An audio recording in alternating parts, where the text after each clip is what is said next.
The overall goal of this procedure is to demonstrate how surface expression of chemosensory receptors may be detected using live cell staining in HEK293T cells. This is accomplished by first seeding cells on poly-D-lysine-coated cover slips in culture dishes. The second step of the procedure is to transfect DNA in HEK293T cells.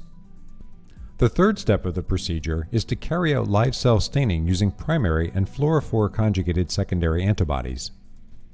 The final step of the procedure is to fix the stained cells and mount cover slips. Ultimately, results can be obtained that show localization of receptors on the surface of cells through immunofluorescence microscopy.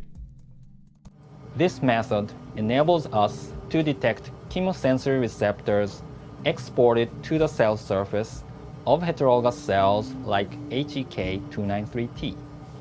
A visual demonstration of this method is going to indicate the key steps that need to be followed closely in order to keep the cells alive for cell surface staining.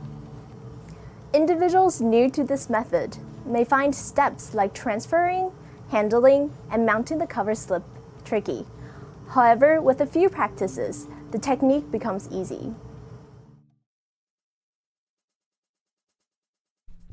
With a modified protocol that uses a QIAGEN column, purify plasmid DNA of the receptor and the receptor transporting protein RTP1S cloned in mammalian expression vector PCI.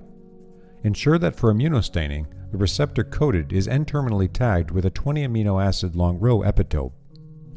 To facilitate adherence of the cells, coat glass cover slips with 1 mg per milliliter poly-D lysine